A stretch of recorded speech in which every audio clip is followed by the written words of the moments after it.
Alrighty, welcome everyone. I'm Teeaboo and I am here for 86, lucky episode 13. Hopefully it'll be lucky for our squad of heroes who, by the way, are fucking alive.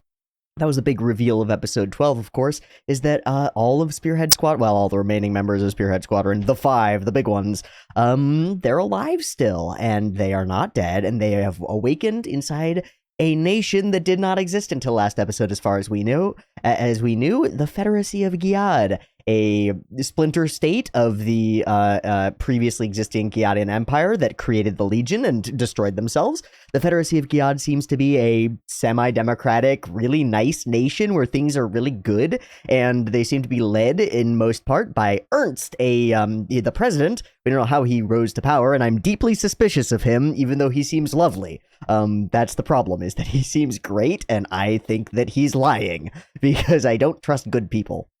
And I could be completely wrong about that, or I could be completely right about that. I have no idea. I'm just going on my gut, which is that I don't trust this guy. Or, more accurately, I don't trust this guy to act in the best interests of our characters, because he's got much bigger fish to fry. And protecting a nation that is under constant threat from an uncaring legion of artificial intelligence soldier things is a pretty big fish to be frying compared to the little minnows that are the Spearhead Squadron. But for the moment, it seems politically and generally advantageous, as well as morally sound, for him to protect these children, teenagers, whatever, and keep them in his line of sight, you might say. Whether that will turn into actual support for them and help and desire to do things against the Empire, or whether we will end up with conflicts of interest between this character's desire to protect his people and his potential desire to help and protect the 86 characters that we care about, is yet to be seen. Meanwhile, Lena is continuing on. She's been demoted from her position, but she's still a handler, and she is handling, and doing a very good job of handling, a new squadron. Not the Spearhead Squadron, just an ordinary, normal squadron. She has removed herself essentially from her princess level of the chain of command. Doesn't seem to be talking to her Uncle Jerome or getting any favors from her family or anybody like that anymore, and is trucking her way through. She's made relationships with this new squadron in a way that they've never had a handler do, because she's learned a bunch of stuff from her interactions with Spearhead Squadron, and those get demonstrated to us pretty quickly. You know, she knows all their names, which is a pretty important thing, isn't it? She's learned, and she's learning continuously, and she's moving forward. But I don't see a way for her to accomplish anything significant at the moment. And I could be totally wrong there. Obviously, she's still a character in the show and potentially the main character of the show and is accomplishing cool things as we speak. But, like, what is she doing and what is she up to? We don't know yet. We don't know whether she's got ulterior motives or grander plans, you might say. Or whether she's just been... No, she hasn't been co-opted into the system. Not yet. Not yet. She's still fighting against it in her own way, and we'll see how that goes. The big intriguing stuff is, of course, this group of downtrodden soldiers who have been dehumanized their entire lives, or at least the part of their lives that matters, since they were like 5 or whatever, entering into a new empire where they're viewed as people and potentially a great boon to this empire. They bring knowledge of the outside world. They bring knowledge of another community, another society that exists outside of the Legion. The people of the Federacy of Giad didn't seem to be aware that that existed. And that's pretty interesting and pretty cool. It's also caused ripples throughout the populace of the Federacy of Giad, because this revelation that there are all of these soldiers being deeply mistreated has caused some of the people of the society to start, holding protests and demonstrations in their favor. Not that those will necessarily do anything at the moment, but it is an interesting turn of events. And it sort of leans to proving something about the people of the Federacy of Giad, which is that by and large, they seem like they're not the worst ever, which is cool. They're not immediately pro-dehumanization of entire populaces based on skin and eye color. And they seem to be living in a deeply multicultural society with lots and lots of different kinds of people getting along just fine and doing their own thing in here, which is fucking fascinating. They also have their own military force, and it says something that they've been able to survive so long being closer to the actual Empire of Giad. Of course, they seem to be fairly well hidden and working really hard to keep themselves that way, and that could fall apart in the future. Hell, I mean, Shin could lead the Legion to the Federacy just via his mental stuff. You know, there are robot legions that just go and seek out Shin. We saw it in the episode before this, where there was that the one robot that went into the zoo place and was like, please kill me, I want to end. That's bad, because they can find Sheen, and that means that they could find the Federacy. But it seems like they've got their defenses in order, and the spider tank lady seems like she might be really cool, and we might get to know her really well, which I'm excited for. I have no idea where this story's going now. I thought all the characters were dead. They duped me. They hard duped me. And I after the revelation that it's true, it's the simplest thing in the world to look back in hindsight and be like, of course they're not dead. We never showed any blood on their bodies. They were all just, a bomb exploded near Theo and he fell over, and all these things happened that, they're not dead. It was super obvious in hindsight. Completely unobvious to me in foresight and in current sight, or whatever you would call that. But in hindsight, I realized that I'm just a dumb dingus and the show got me. Which is awesome. I love that shit. I love when a show can get me. I love when it makes me want to suspend my disbelief in a way where I see these things and I'm like, well, and you can go back through the reaction. I'm going like, are they really dead? And then I convince myself, because I want to believe what the show is telling me, that they are absolutely dead, and this is the way that we're going with the show, because that's fascinating. And it doesn't even feel like it's a backstep from that. It feels like we got the impact of all these character deaths without actually killing all the characters, which is magic. I don't know how you did that. That's crazy, 86 staff. What the fuck? But it's wonderful, and it's an indication of... Sorry, I'm going to keep pushing my hair out of my face. It's in this stage where it's just long enough that it gets in my eyes really badly, and it's just not long enough that I can actually, like, tuck it inside my headphones and do a useful. So, fuck. Yeah. I tried this earlier, which makes it look like old school Teeaboo with the hair sort of back, which is kind of neat, but it doesn't work because this part still flops around in my face all the time. Stupid hair. I love my hair. I really do. I don't want it to go anywhere. I don't want to lose it all. I will, probably, at some point. It runs in my family. But I love my hair. It's wonderful, and yet it's such a dick. It's such an asshole. Neither here nor there. Neither here nor here. That's like everything. Oh yeah, there's Frederica. She's a little girl, and she used to be the daughter of the Emperor of Giad, whatever. Who cares? She's important politically for some reason because of her bloodline, but like, meh. I don't know what's going to go down there, but I think she's going to become maybe like a mascot for the party sort of situation, somebody that they all care about, and maybe a reason for them to decide to go and fight to protect her or something like that. All of these things are just speculation. Doesn't matter. We'll see. What do we get next? What's episode 13 going to be about? I don't fucking know. I didn't know that episode 12 would be about them being alive, so how am I going to predict what happens next? Well, that's not true. I expect that we'll get at least something on Lena, but I don't know what we're going to develop on her side of things for now.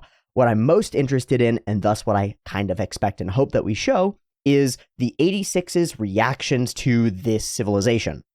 Them going to places and discovering this people who are not in constant war all the time, and like not knowing how to deal with that. Sort of a soldiers coming back from war and trying to figure out how civilian life works sort of situation. But in this case, it's not just civilian life, it's a foreign nation's civilian life. And a civilian life that's completely different than anything that has been in San Magnolia throughout everything that we've seen, at least so far. Or maybe they'll find that there is corruption in this world and whatnot, and I don't know. But I expect us as a camera to explore the interactions between the 86s and the people of the Federacy of Giad in an interesting way, and use that as a contrast to the way that, well, they don't get to explore at all the nation that they actually come from and have been fighting to defend for their entire lives. My guess is that we will lead into a direction where these high-tier 86 soldiers, the best of the best, because they've survived as long as they have and been sent off on their to-death recon mission, they're the best that we've got, end up with reasons to fight of their own volition for the protection of the Federacy of Giad and the destruction of the Legion as a whole. Does that make sense? Like, give them a reason to find ways that find ways to give the 86s a reason to protect this new society that they've just found. Even though they didn't grow up there, just seeing what this place is and what it could be compared to what they've been fighting for in the past might be a reason for them to fight again. And that's pretty fucking cool. And that could be pretty fucking cool, but I don't know if it's going to happen. So I'm going to stop blathering and we're going to watch the episode, and that'll be that. Cool? Cool. So with all of my confusion out there on the table and all of my non-expectations and no predictions really, but sort of predictions, but not really sure about what they will be out in front of you, let us turn our attention to the actual meat of the issue at hand, the video of 86 episode 13. Once again, I am using Vita Winter's, actually it's the whole Discord's altered subtitles. They're okay.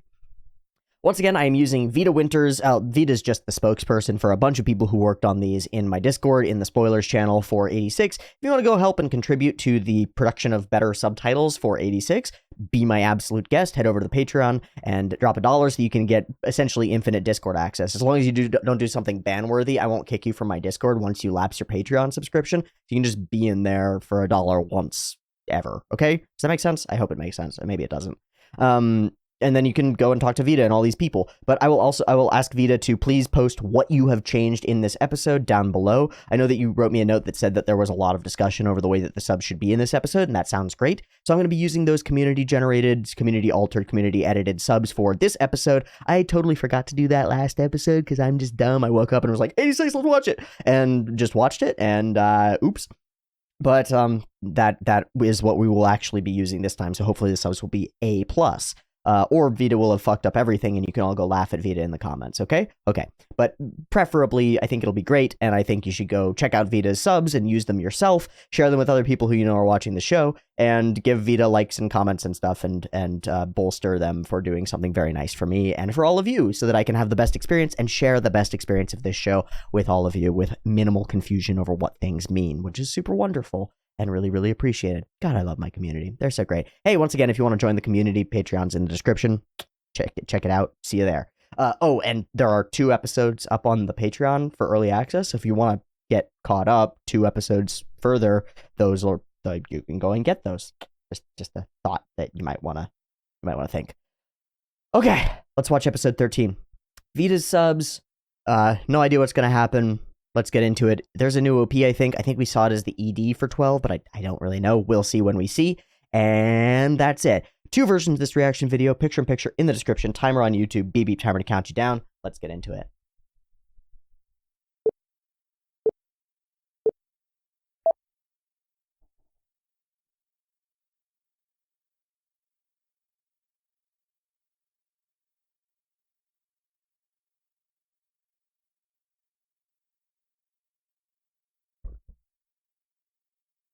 Reflections, hands down, hands up. Weird one.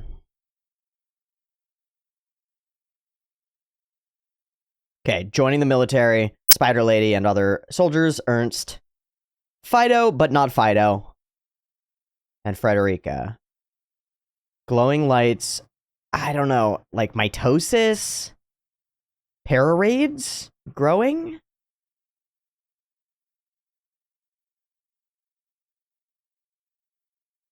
The Infinite Legion. I don't know if those are juggernauts or like modified juggernauts, like what they're going to create in the Federacy based on what they've brought us. I don't even know who that was. Was that Sheen in blue?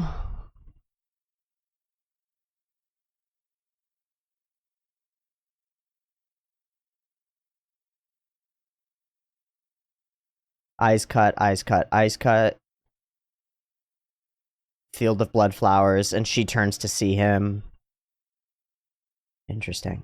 Also, somebody mentioned that now Lena carries the entire flag of colors with her, which is interesting. Festival of Holy Birth! Okay.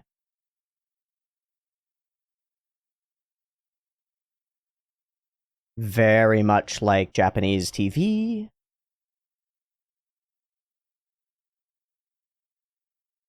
Okay, we've got an insert.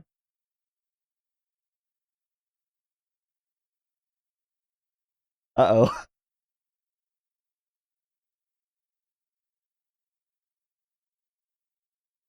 He's working as a loader? As a mover or something? Yeah, they're delivering stuff, so we've skipped some time. Okay, welcome to a pleasant life of a pleasant time in a pleasant place. We believe in our decency. Normal people doing normal people things. Whoa. Never had the opportunity to purchase clothing for herself, ever.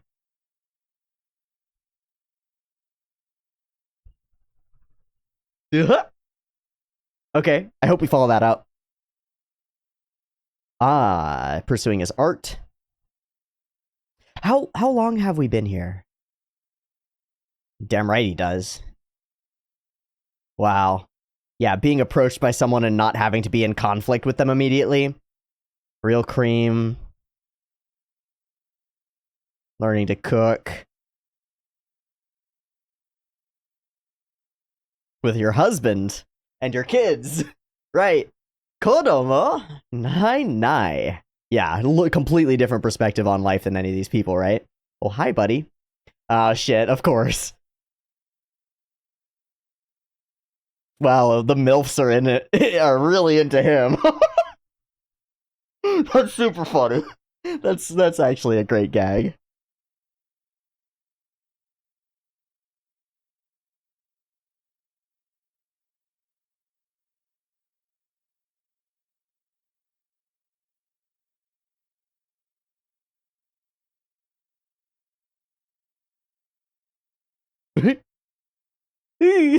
He's a scary boy. He's so scary. Huh. Weird. I wonder why children don't like me.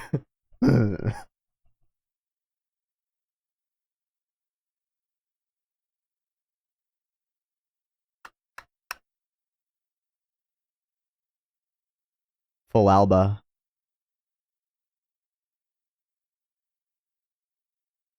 It's about principles. Hora hora. Okay, that's fucking cute. Who's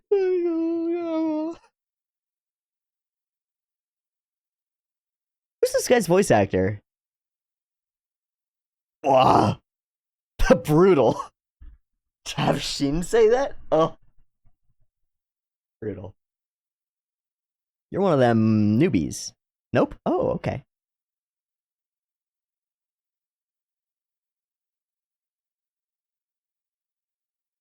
Got him.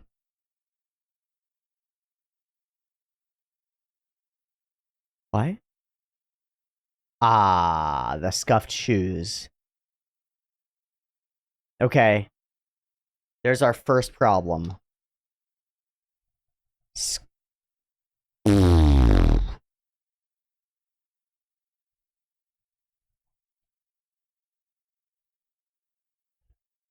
And she's looking at her like, yeah!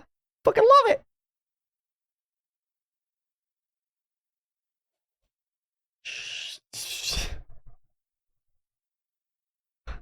She's gonna try to imitate what happened in the TV show? Fuck off, Frederica. Stop having a crush on him. Go away. God damn it. Oh no. Oh no, she's way too cute. It's really a problem. God, fuck off! I don't, no.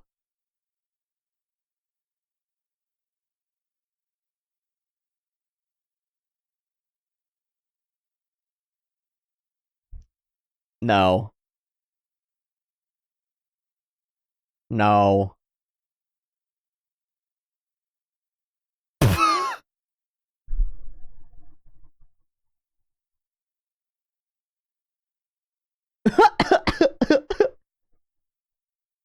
Yeah, and you're worse than you look. TV. Well, bright-eyed child doesn't see any horrors in the world. Probably has seen horrors though. I'll bet that girl has some trauma in her background that she overrides with joy. What is that? A Sheen skeleton?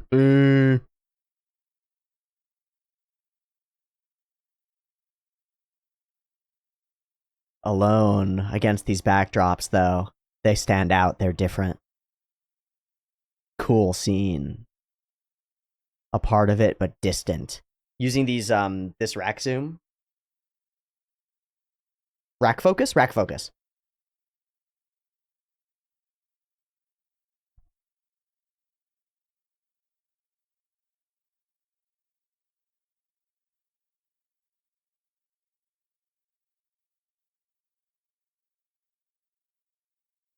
Okay.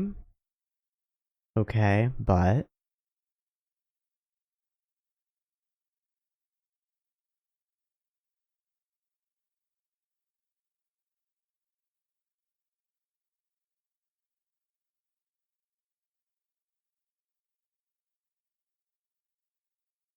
Yeah, how long can this last? Oh. Well, it doesn't last in your dreams, does it?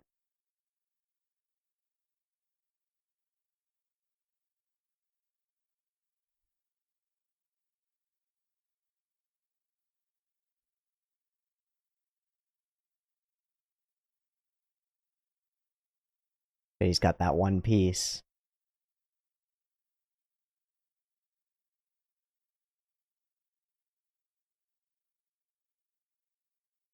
They haunt him. Oh, shit. This is gorgeous. Take us.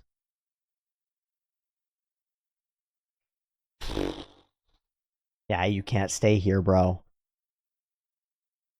There's no gun to hold.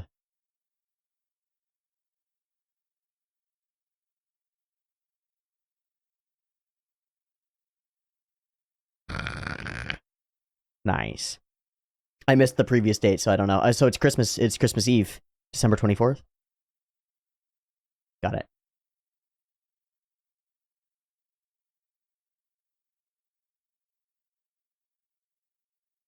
Yeah, I'm really interested in that. Vanaganders! I've seen a lot of military mechs and stuff. What does this guy do? Oh. Are you sure about that, bro? You volunteered for military service?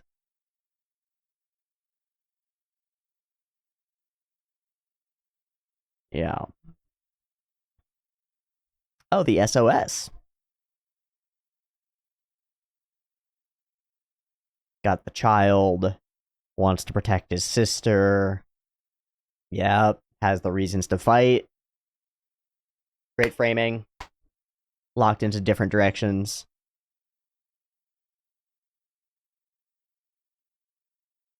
What a crazy thought. The war to end? War to end?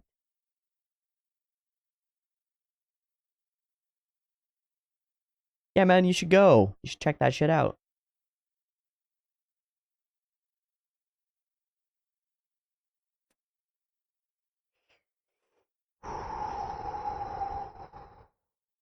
And the blowing thing is his scarf. Ugh. Ugh. Is she wearing a nun's habit? The fuck is that outfit? I mean, I guess it's like a Seidafuku.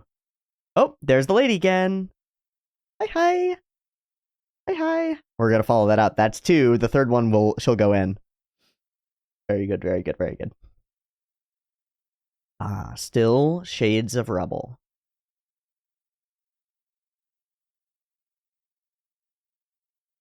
What's that? You see that purple circle up there? That's a mistake. Did you see that?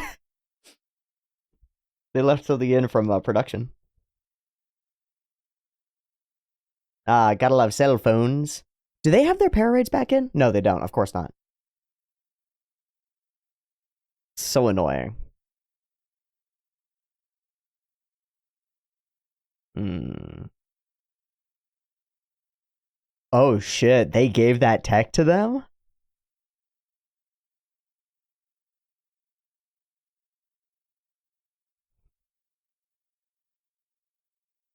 Right, they do. A lot, I would assume.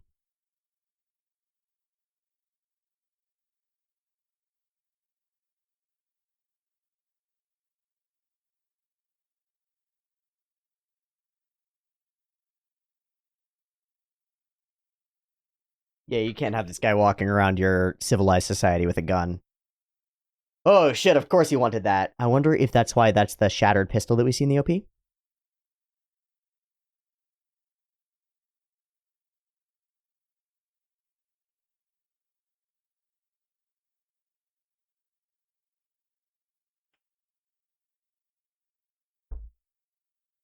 being trapped by it. Yeah, 100%.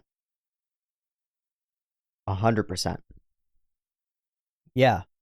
I mean, we saw it, him push through stuff because of that. Lost still. Great timing on the snowfall. Very useful. It's like having one of those things go dunk.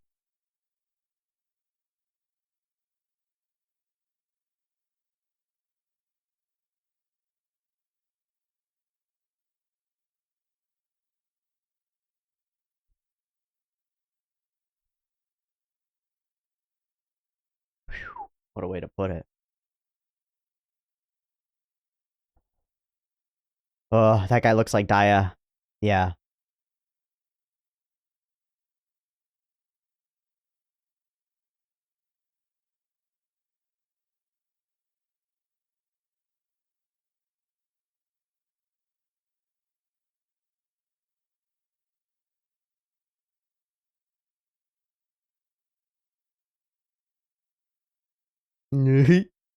What? The parade. Yeah, that's a nice little trauma moment. Oh, they're so slow.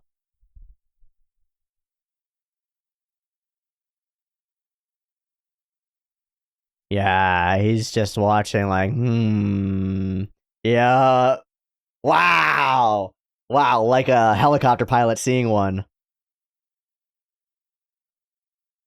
Oh, this psychological intrusion of war into your peaceful society is fantastic.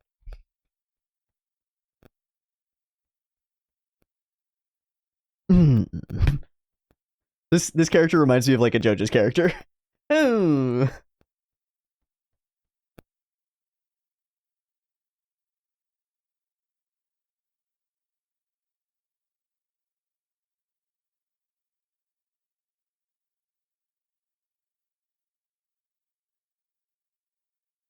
What happened to you? Are you just without sweets right now?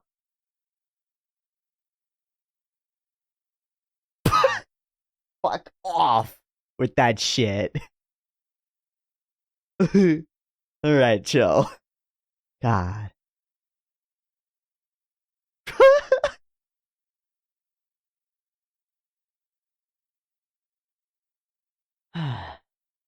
Something came up.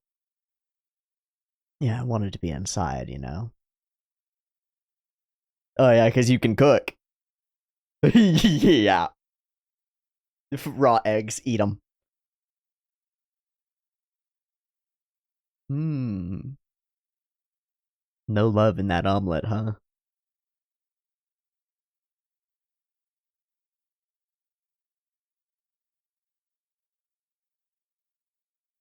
It's the Skull Knight. It's the book she read.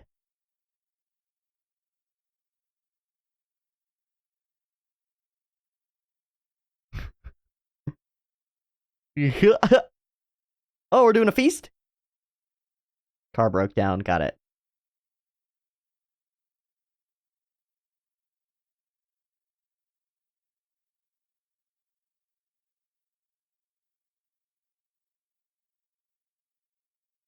Whoa.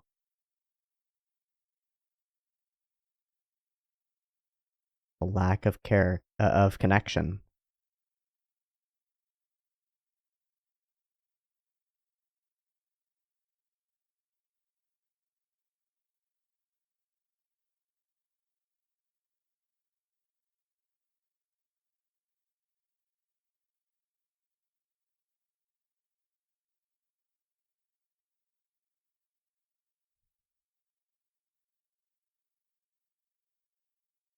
I want to go back to war.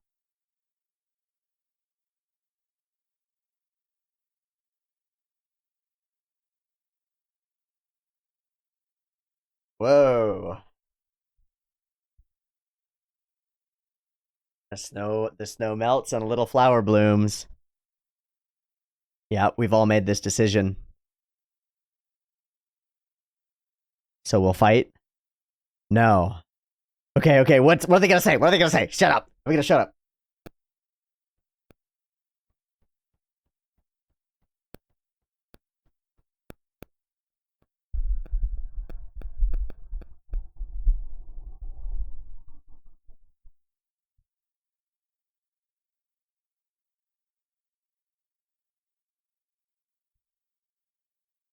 We have to take them on. We have to take them forward.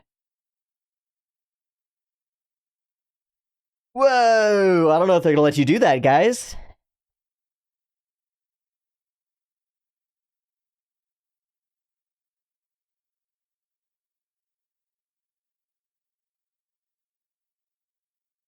This is not their destination, Ernst. Sorry.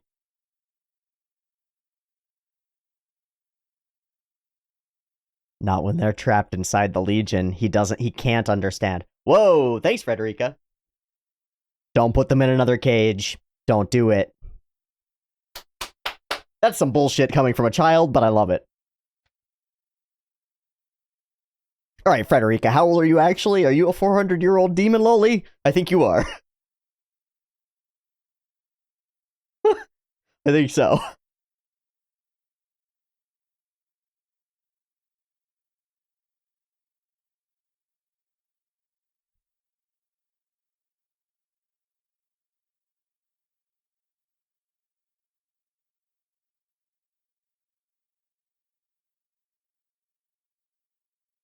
Whoa. So stay a little longer. That's crazy. Yeah, what end to the war? But he's forcing them to think about their actual futures. Wow. Man, I don't know if I can trust him. Maybe I can trust him. I don't know.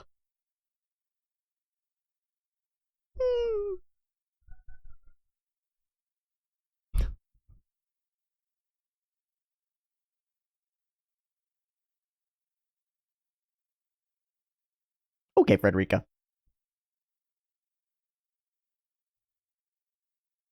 Frederica, have you been reading old histories or something? Like, how do you know all this shit? Why are we getting life advice from a child?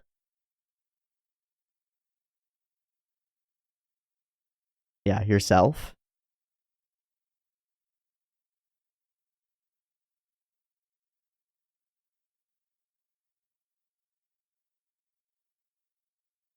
Uh-huh.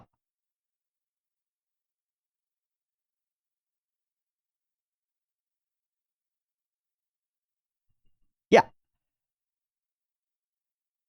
No, your parents are. You were a tiny baby girl.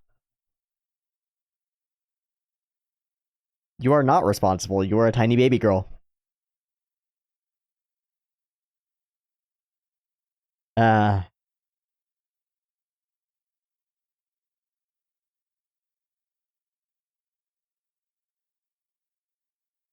Uh-huh. Baby-sized.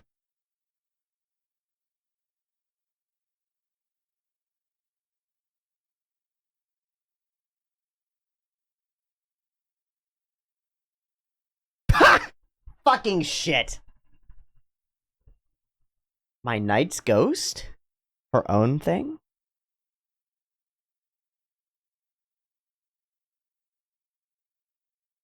Oh.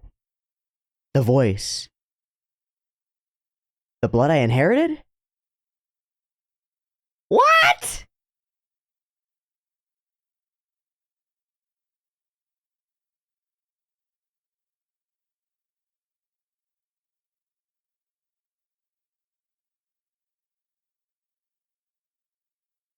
This is the second familial power that we know of. Does Lena have a familial power?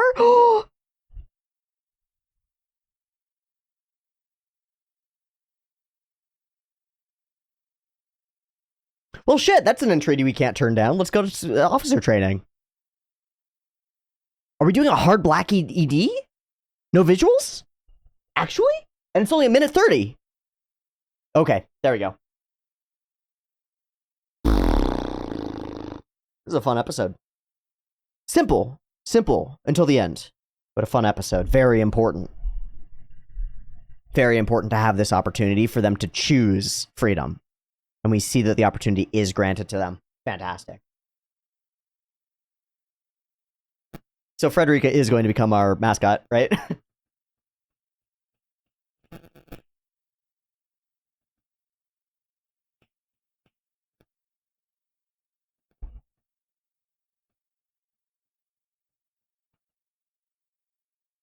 I actually really like this.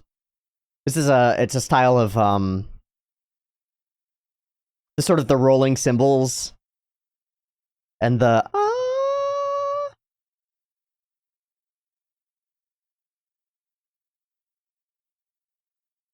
it's sort of a roar that the voice lilts over. This is cool. I like this song a lot, actually. Yeah, that frame where it's around him and behind him.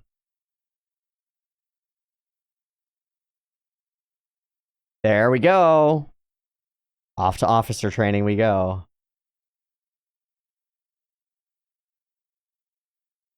Sick. 5, 4, 3, 2. Yoroshiku. Glad to be here, said by Sheen to the officer training squad, I would assume. Okay, cool episode. The nature of this episode is peace and the ability to actually experience peace.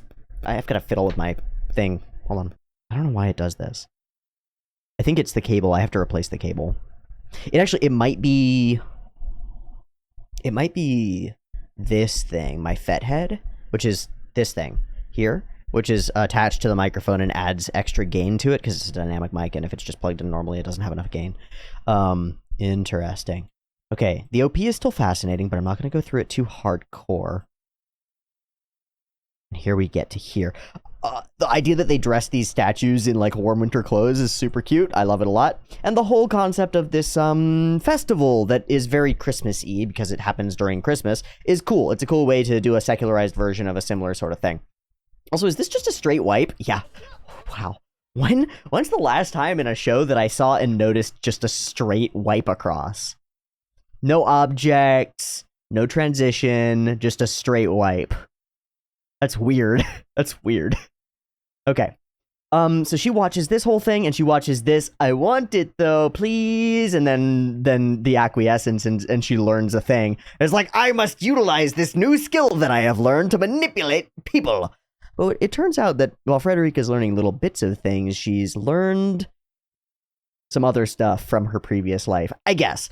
I think it is maybe the hardest suspension of disbelief that I've had to do in this show is believing that this 10-year-old child is a master philosopher psychologist who's read histories and tactical stuff. Where does blood and soil come from, right? Like, that's a quote.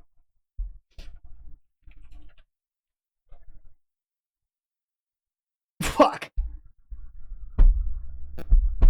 It's the slogan of Nazi Germany. One of them. Racially defined national body, blood, united with a settlement area, soil.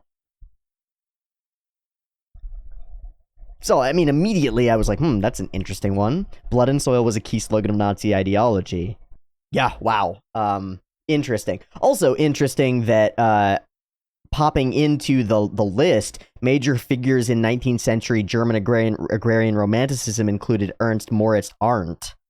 Interesting. Okay, well, we're going to skip past that and hold on to that as an idea before we get too hard on it, but Frederica uses the phrase blood and soil very specifically, and some other phrases that I think can be attributed to, like, historical ideologies. That's really interesting, and it's really hard for me to suspend my disbelief on that one. Do you understand why that might be tough for me to believe that this tiny child is, like, a well-learned historical thinker about politics? Doubt. Big doubt there.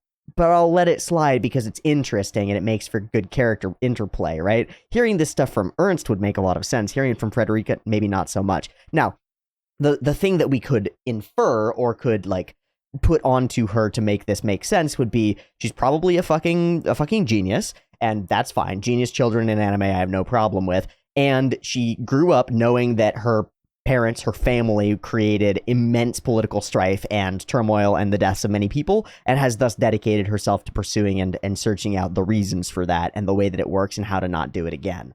Which could be the case, but I don't know. Also, she has superpowers, can see the future, past, present. Okay. So that's 2 bloodlines that we know of that have superpowers in this world. Sheen's family has the power to communicate to one another, and her family, Frederica's family, has the power to see things. Makes sense that they might be emperor and empress, right? If they had that power. But then how did they not see the Legion coming? Or did they? Or did they? Were they maniacal destructors? Truly dedicated, truly bent on world domination, not even domination, destruction. Because there are theories about political entities like the Nazis, like the Soviets, that they were not dedicated to the construction of a new era, but instead to the maximal destruction of life. Now, you can believe those or disbelieve them if you'd like to, but it does make some of the things they did make a little more sense. Not just fueled by hate, but hate of everything and desire to destroy it all. That's the kind of thing that releasing the Legion would require, unless they didn't know, right? If they didn't know that the Legion would happen, if they got Skynetted unintentionally, then that's one thing. But she says something about, like, we're the ones who unleashed the Legion, who ordered it to happen. And that implies real intent. That's very interesting. All of this, I don't know if it matters. I don't know, but it's all fascinating and interesting and intriguing, and weaving all this interesting stuff into an episode that's, by and large, about almost nothing. In fact, it's poignantly about nothing. There's nothing that needs to happen in this episode. There's no pressure on these characters, except the pressure within them. What this episode is about is the difficulty of doing nothing, and how, after doing nothing for a little while, that experience can lead you to making a decision like, what we were doing before is what we need to continue doing. And that's what they do over the course of this episode. Very fucking interesting. Okay, so we bop around. We show all of them have friends. We've got this moving company, and he's got friends and stuff. And the whole insert song goes through. What can you say now, my homie? Decency is all that we need and deserve. The stars look so bright. When they turn the power down, looks like paradise, but it's just a slumdog town. And we do more straight across wipes. What the fuck? Okay, fine. Normal people doing normal things in a normal city. And Karina is looking at clothing, right? She doesn't know how to dress and doesn't know how she wants to dress, and keeps looking into this shop and getting pulled in by this lady who works there, which is fun and cute. They're associating with people, real people. I found this moment really telling.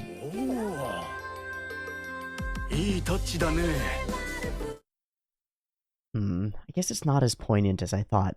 There's this surprise at being addressed by somebody else. You know? There's something about that.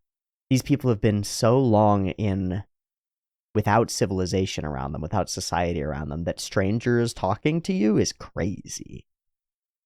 It's just interesting. And being kind. So they all have time to pursue their own things. We talk about future, and it's such a fraught conversation, right? Kids, no way! We get all these indications that none of them are really putting down roots here. None of them are trying to stay. They're just experiencing, and they are soaking it in, and they're getting the chance to do so. They're not putting down roots to stay. I love this. This moment's great. Oh, he's so handsome. Oh my god. Fucking wonderful. This book is The Skull Knight.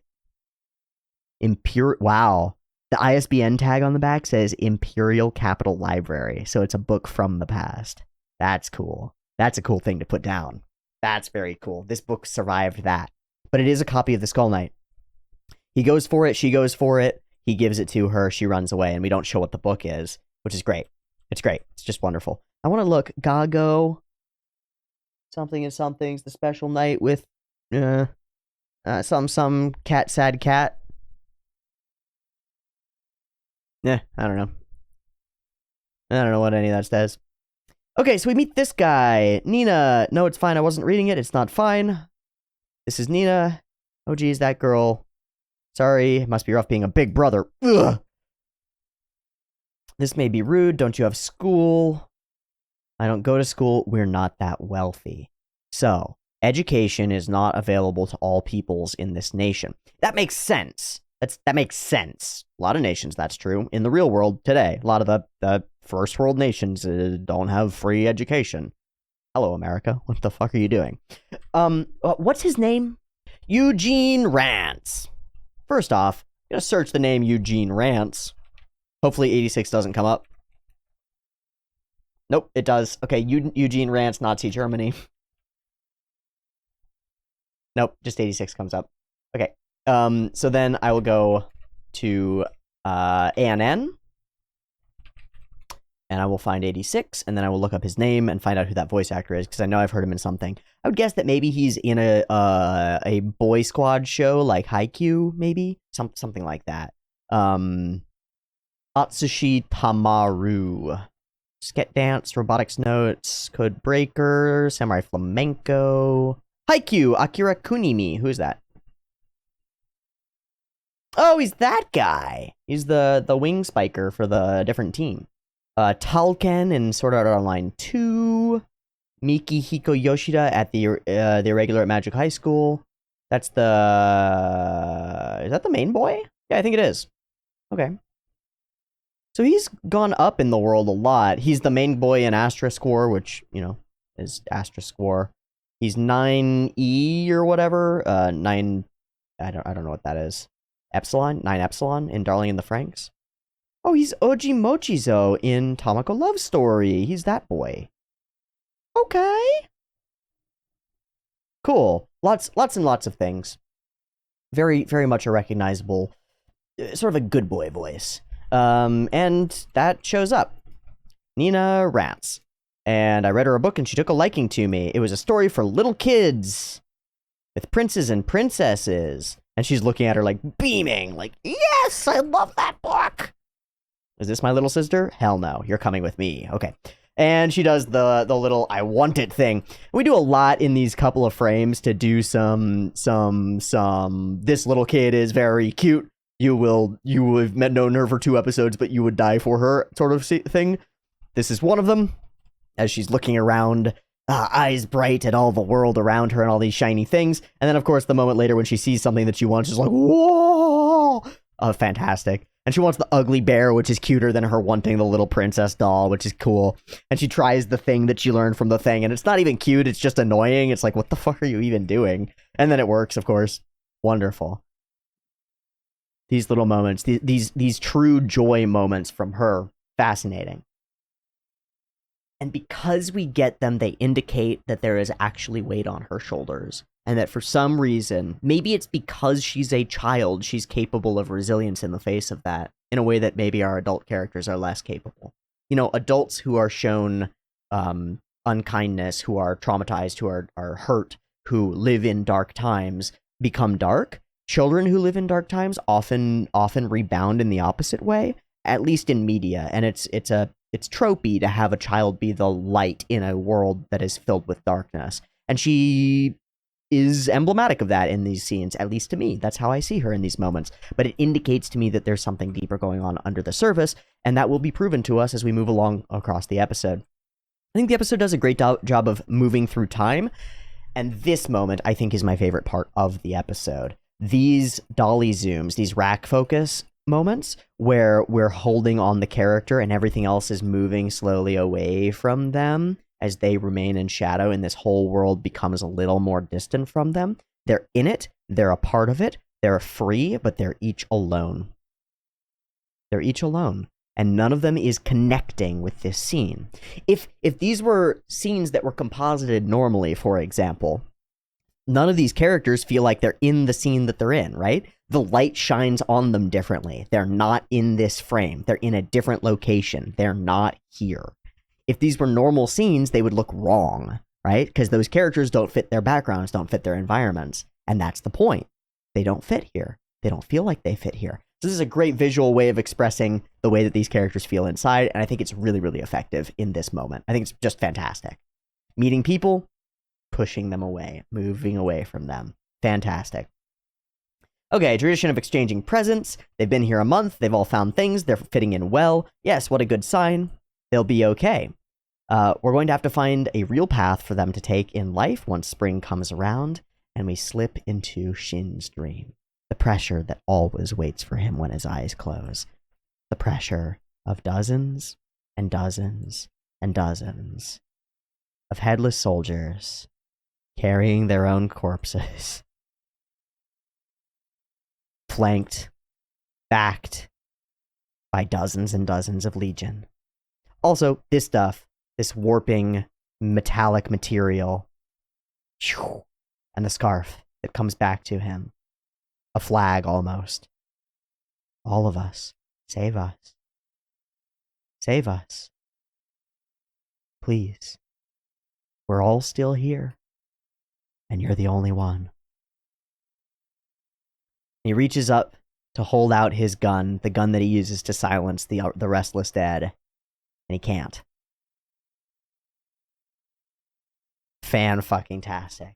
And Christmas comes around. You want to go see? I love this contrast, right?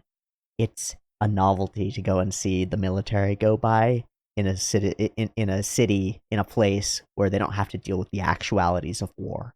And they can just watch as these cool mechas go by and are cool.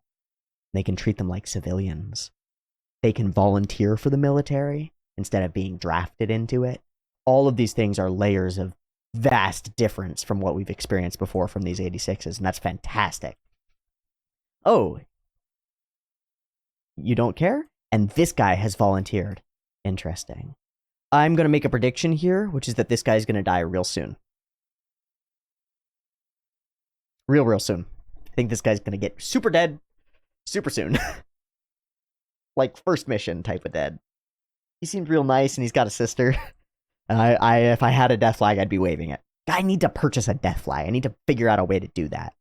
I need to figure that out. You just need a big black flag that says death. Or death. Actually. A death flag. Eureka style? Big green flag that says death? Ooh. Says death on it? I could do that. Okay. This place is... And he lays it all out there. Why would a civilian choose war? This place is peaceful, but they're fighting at the border. We don't know when the war will come here. If there's something I can do to prevent that, to protect my little sister in this town, I want to do it. I like this frame a lot. I don't know specifically what it says, but the fact that these two characters are looking in opposite directions past each other, the way that they're framed, the way that they're arranged, the way that the whole frame is split, they're on one side of it. They're not really divided from one another except by the line of the wainscoting behind them, or the window pane behind them. But it's darkness to the place that Sheen is looking, and it's light to the place where he's looking. That's interesting. There's something to it. It reads to me maybe as Sheen's look is the sobriety of knowledge, and I've already forgotten his name. Rance. Rance's look is the hope of going somewhere and doing something powerful and valuable. He's got these goals. I need this war to end. Okay. He looks down and sees the Skull Knight. The book that they were reading. And he whips. And without that scarf around him, the scarf billows behind him. Laundry in the wind. Fucking cool. Fucking cool. So what's the deal with this outfit? I don't know what the deal with this outfit is. She's in it, and that other girl is in it. Are these Seidafukus? Is she going to school? I don't know. I just don't understand. And we do this chat, and it's cute. We talk about the phones and how they don't like them compared to the implants. And we establish that the Federacy took the implants. They took all of the para-raids. And that's really interesting. Really, really interesting. They also took all the Juggernauts to learn from them, which I think is also incredibly interesting. And I think they're going to manufacture Juggernaut-alikes, like brand new, top of the line, similar to the Juggernauts, so that these 86s can use them, and so that their own military can use them. Because I'll bet that they're more effective than the Vanguard, I think is what that actually translates to, the Vanguards. I don't know. He wanted his scarf and he wanted his pistol. He gave him the scarf, but Sheen doesn't wear it. Really interesting. I don't think it would kill him to take it easier. Being trapped by it may have helped him survive. Kept him alive. Yes, 100%, and we know that. We know that he's fallen apart without that in him. And this is the Republic Plaza.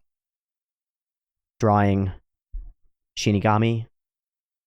I don't know what that is. I think it's the fox, the laughing fox symbol.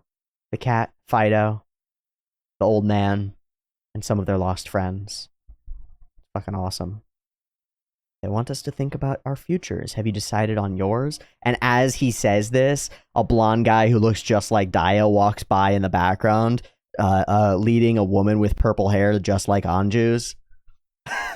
Okay, show. Come on. That's brutal. That's brutal. At least she doesn't look and see it, but that's brutal. We get this little moment. Isn't it too late for that? As they just look calm, knowing that they're different, and it's all interrupted by like soldiers jumping at a sound, right? Just a little bit. Okay, so we get to see these mechs. They seem real slow. They've got a lot of legs and big cannons. I don't know if they're very effective, considering we've seen that movement is really the important part. We see how the people, the civilians, treat this. Whoa, so cool. How do you drive one? And he's sitting here, Raiden is sitting here, twitching, as though his hands are still on the controls of his own juggernaut. It's in their blood now. They're all watching with different eyes.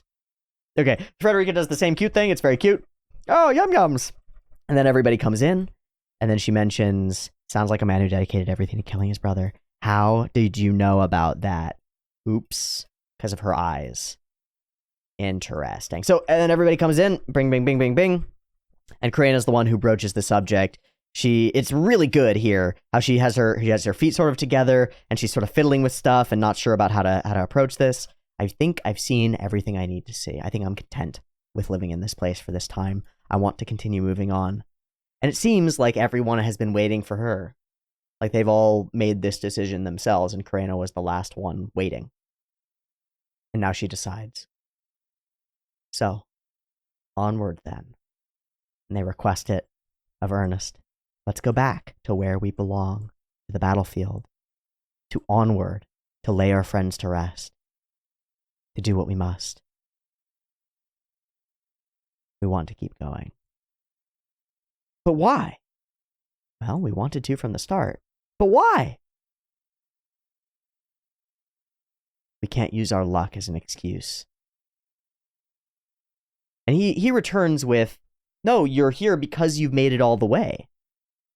You fought to the end. This is your reward. This is safety. This is the place you were trying to get to. This isn't where we were trying to go. We have another duty to perform. A duty to so many who've come before. And it's Frederica who steps in. So, again, I have a gripe with this, which is that all of this is coming from the mouth of a 10-year-old girl, and it's like, But everything she says is great from an authorial perspective and a narrative perspective.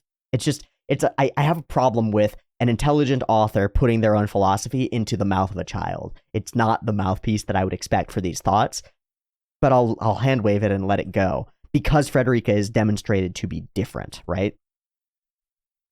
You're not so stupid to miss that you'd be the same as the Republic. And she turns around and we see that fire in her eyes. And it's clear that everybody in the anime knows that this is weird for this to be coming from this girl, and it's a sudden turn from her to demonstrating a really keen mind and a concise political thinker, as opposed to just a child who is a child, and she bridges that gap and is both, which is interesting. But it's also very reminiscent of many 400-year-old demons, or vampires, who are little girls but then know everything in certain shows, right? It's a trope, and I don't know if it serves us well here.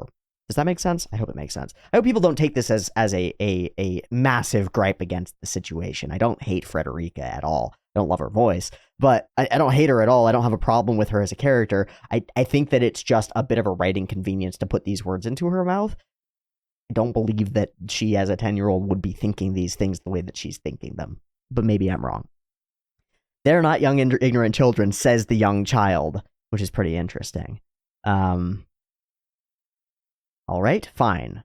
But there's one condition. You will go to the SOTS, you will go to the training school, and given that you will become an officer, you will have the opportunity to do stuff afterward. And of course, none of them thought about afterward because they all thought they would die, which is pretty cool. That's no way for a complete human being to live. It's blood and soil that make a person who they are. If you have neither and try to define yourself just by who you personally are, when you lose sight of that, you'll quickly fall apart. Okay, I like this. It's using the blood and soil thing, which again is an interesting choice, but trying to define yourself in isolation it's reminiscent of the "no man is an island" quote. You can't define yourself in isolation because it is the things around you that shape you and are a part of you. And if you try to cut yourself off from everywhere that you've been, you have no trajectory to find out where you're going. Okay, sorry to do this. It's like D&D characters. I've made a lot of D&D characters. I've helped my friends make a lot of D&D characters. Whenever you make a D&D character and you're like, their backstory doesn't really matter. It doesn't really matter where they're going, where they're coming from. You're going to have a really hell of a hard time figuring out in a couple of sessions where they're going. Because what you've created is not a person. It's a shell that likes to punch things and kill things. And that's not a person. It's not a character. It's not somebody that you can play. You have to figure out where they're from. You have to figure out what their family situation was if they had one. If they didn't, where did they grow up? What was that orphanage like? What was that tribe of nomadic raiders like? Who were they associated with in it? Did they grow up like guts under a brutal overlord who utilized them for their own purposes? Did they grow up amongst wolves where they had to fight and blah, blah, blah, blah, blah? What did they learn? Who did they become? What do they want? All of these things stem from where you came from and everything else around you. If you have neither and try to define yourself just by who you personally are, you will fall apart. It's blood and soil that make a person who they are. Yes, but you can also define yourself as part of a group. I think the 86s do this far better than anything else because their families, their blood have been taken from them. Their soil, their place of living has also been taken from them. They've been ousted from their own country. They don't have that, not because they never had it, but because it's been stolen from them. And so they define themselves based on each other more than anything, and based on their interactions with each other. At least that's how I see it. Each of them is defined in relation to all of the others. And that's resilient, I think. I think that's resilient until you lose all of those friends. But it's interesting to hear this all from Frederica as well. Never forget that. Who are you talking to, princess? And she says, I'm not a princess. My name is Augusta Frederica Adler. Der Adler was a primary bi-weekly Nazi propaganda vehicle. And Gerhard Adler was, psychoanalysis who fled the Nazis. So I don't know. Adele is, of course, reminiscent of Adolf, I would say, but doesn't really matter. And finding those specific linkages isn't to say that we're trying to create a Nazi analog here, but there is clearly a Nazi analog here, and we use a number of phrases that make it seem that way, and it's perfectly valid to see those associations because they do exist. Last Empress of the Empire of Giad, the very people who ordered the Legion to invade the rest of the continent 10 years ago. They ordered it. Interesting. I am to blame. No, you're not. If there's anything you want to say to me, go ahead. And of course, all of them go, no, you didn't do any of this shit. It's not you, for sure. Also, you were a child baby. You were a baby child. So, no. And bring me with you. I must go with you and help me destroy my knight's ghost. So that's the voice that we heard that isn't Sheen, it isn't Rey, it's nobody else. It's her ghost, or the ghost of her knight. Somebody who was sworn to protect her, who was taken in by the Legion, and is now amongst them. And so she knows a little bit about Sheen. And the power of the blood I inherited allows me to see glimpses of the present and past of those I meet. And her eyes flare red. How cool is that? That's rad as shit. Dink, a little bit of blood, and Rey in a Ziploc baggie. I'm sorry I saw. I can't save Kyria alone, my knight. So please help me. Please. And we agree. And so off we go to soldier training school, where I'm sure we'll meet Miss Spider Lady and find out a lot about these Gavagandirs, or whatever they're called, the Vanguards, and maybe find out more about the military and how they do operations and stuff and all the things that go on in this new nation. Fucking cool. For a side episode of sorts, it's not a side episode, it's crucial. This is crucial character development. I said it when we ended. This is really important for us to have this chance. Right? They have the full breadth of choice. They have every opportunity to walk away from their chosen mission in this situation. And they have every temptation to do so. Everything in the society is, at least as it seems to be, as it seems. Everything seems to be as good as it could be. The only flub, the only thing that's been anywhere near different is the one moment where Rance looks down at his shoes and goes, we're not that wealthy. It's the only indication that this isn't an egalitarian paradise, right? It seems like an egalitarian paradise. People are doing well. Society is working. The economy functions. People have time to go to cooking classes. This is not a war-torn, destroyed nation. This is a nation moving up, right? Even in the face of the wars that they're fighting. That's pretty interesting. And our characters have every opportunity to stay here. In fact, they're encouraged to do so by Ernst, He wants them to stay. He wants them to give up their life of fighting and be children and have a chance. At least he says he does. I don't know if I trust him. I think I trust him. I think I have to. And they choose not to. Their mission is more important. I think this is an important moment in storytelling, right?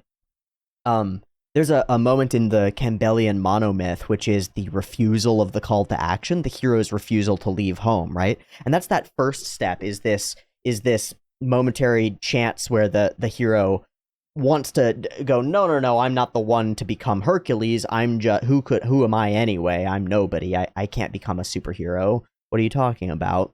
And then, of course, fate conspires to bring them into it, and they take up their destiny regardless. Having the opposite about halfway through a journey of heroism is really cool. Giving characters a place to rest, a place where they could stop and just relax.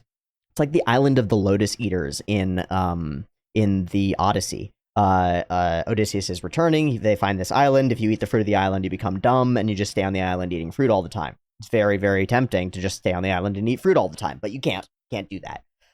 Similar with the sirens to some extent, and then more similar, there's this queen who captures Odysseus and plies him with food and gifts and stuff, and he could stay there, and it's nice there, and it's great, but he's got a mission that's more important.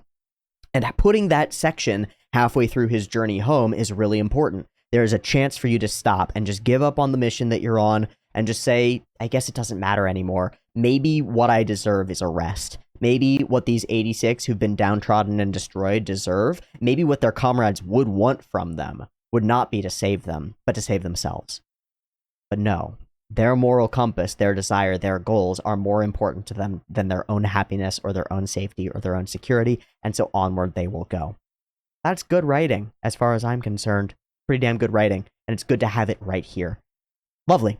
Next episode, I think we're going to join the officers' squad school place, and that should be really interesting to see how our characters, people who have been in war for years, deal with being in amongst a group of essentially new recruits to the officer school, and what that ends up looking like might be interesting. Cool. I hope you've enjoyed this episode of 86, as well as my commentary upon it. If you have, consider liking and commenting and subscribing to the channel, as well as heading over to the Patreon, where you can get access to the Discord, and 2 weeks of early 86s up for you to enjoy and binge to your heart's content. Thank you so much for supporting the channel and for watching this video. I'll see you next time for 86. Peace.